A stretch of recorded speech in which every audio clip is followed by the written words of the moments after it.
Assalamualaikum warahmatullahi wabarakatuh. Perkenalkan, nama saya Nabila Jusna, NIM 01 dari Pendidikan Kimia 6A UIN Syarif Hidayatullah Jakarta, Angkatan 2017.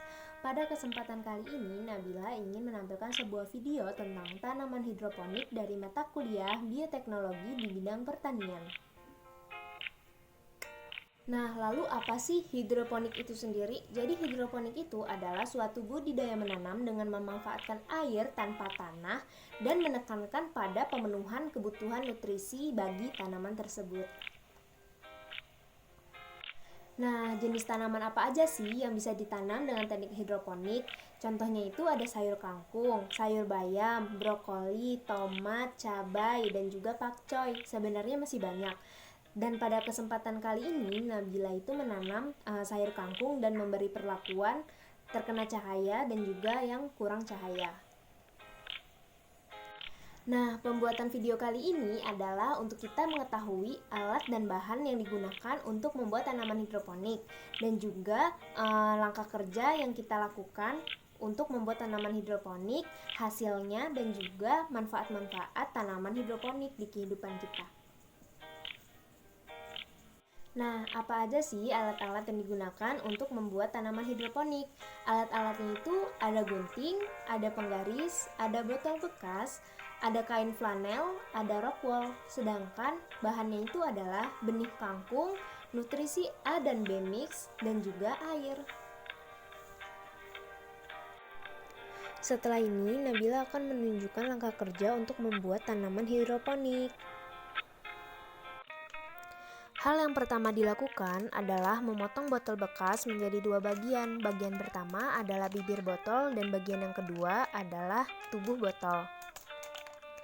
Lalu setelah menjadi dua bagian seperti ini, dibentuk seperti ini.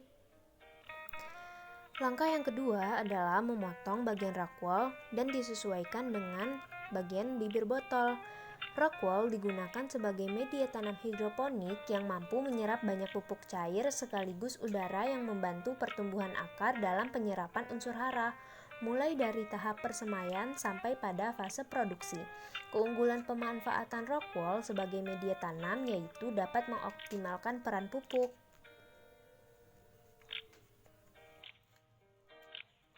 Langkah selanjutnya adalah mengukur kain flanel dengan menggunakan penggaris, lalu memotongnya dan disesuaikan dengan panjang botol bekas yang kita gunakan.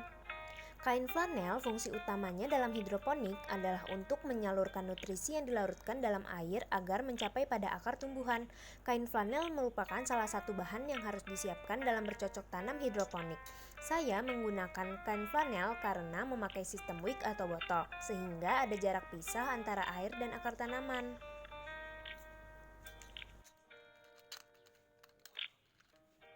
Lalu, hal yang dilakukan selanjutnya adalah mengiris di dekat bagian bibir botol di dua sisi. Hal ini dilakukan untuk bisa memasukkan kain flanel yang telah dipotong tadi menjadi seperti ini.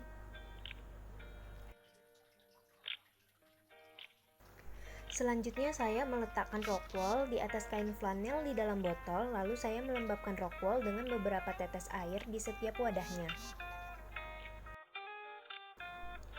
Selanjutnya saya melubangkan rockwool, di mana setiap rockwoolnya saya melubangkan 3. Nah, di dalam rockwool ini nanti akan diletakkan benih kangkung yang akan ditanam. Nah, bisa dilihat di sini saya meletakkan benih kangkung yang akan ditanam, di mana di setiap wadahnya terdapat satu rockwool dan di satu rockwool terdapat 3 lubang. Tidak lupa untuk meracik nutrisi, di mana nutrisi ini akan diberikan di 10 hari setelah tanam. Bisa dilihat di dalam video ini, kangkung sudah mulai tumbuh di 5 hari setelah tanam. Di sini saya belum memisahkan mana kangkung yang harus mendapatkan cukup cahaya dan yang kurang cahaya. Di 10 hari setelah tanam, kangkung yang seharusnya cukup mendapatkan cahaya sudah mulai meninggi dan juga sudah terlihat akar-akar pada kangkung. Begitu juga dengan kangkung yang kurang mendapatkan cahaya, sudah terlihat akar dan juga batang mulai meninggi, tetapi tinggi kangkung yang kurang cahaya tidak lebih tinggi daripada kangkung yang cukup dengan cahaya. Video ini adalah 30 hari setelah tanam, seharusnya sudah bisa panen, tetapi tidak terjadi perubahan yang signifikan dikarenakan faktor-faktor, salah satunya adalah cahaya. Dalam masa pertumbuhan tanaman memerlukan cahaya, terutama untuk proses fotosintesis. Curah hujan yang tinggi di daerah saya membuat pertumbuhan kangkung menjadi lambat, sehingga tidak bisa panen tepat pada waktunya.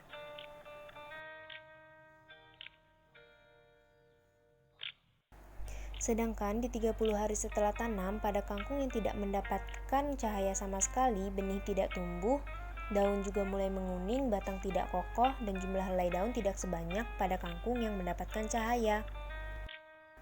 Dan juga bisa dipastikan bahwa kangkung yang tidak mendapatkan cahaya tidak dapat dipanen. Nah, begitulah hasil dari tanaman hidroponik Nabila. Seharusnya tanaman hidroponik Nabila itu dapat tumbuh tepat waktu, bahkan bisa panen. Tetapi karena faktor-faktor yang kurang mendukung, salah satunya adalah faktor cuaca yang tidak bagus di daerah Nabila, maka tumbuhan hidroponik Nabila tidak dapat tumbuh tepat waktu, bahkan bisa jadi tidak bisa panen. Nah, faktor apa-apa aja sih yang bisa mempengaruhi tanaman hidroponik? Yang pertama itu adalah kondisi lingkungan, yang kedua adalah cuaca, yang ketiga adalah air dan nutrisi, yang keempat adalah pembibitan, yang kelima media tanam, dan yang keenam adalah alat ukur. Nah, jika faktor-faktor yang tadi Nabila sebutkan itu bisa mendukung, maka tanaman hidroponik yang kita lakukan, yang kita tanam itu insya Allah bisa tumbuh tepat waktu dan bisa dipanen. Nah, manfaat apa aja sih yang bisa kita dapatkan ketika kita menanam dengan teknik hidroponik di rumah, apalagi sekarang lagi di masa pandemi COVID-19.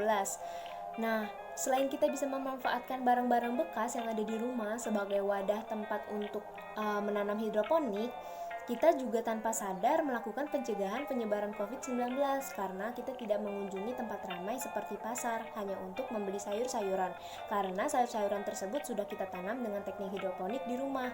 Manfaat lainnya, kita itu tidak membutuhkan lahan yang terlalu luas untuk bisa menanam dengan teknik hidroponik.